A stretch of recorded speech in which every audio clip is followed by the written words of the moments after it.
This is really simple. All you have to do is go to photop.com, then you get your image,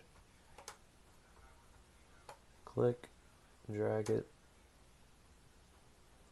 then go over here, then you right click, click magic wand, sorry, right click, so you right click here, click magic wand, change the tolerance to about 20,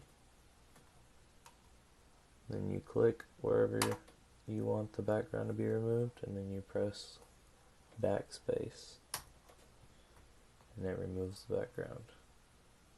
Then you just save it, go here and export as a PNG. It's that easy.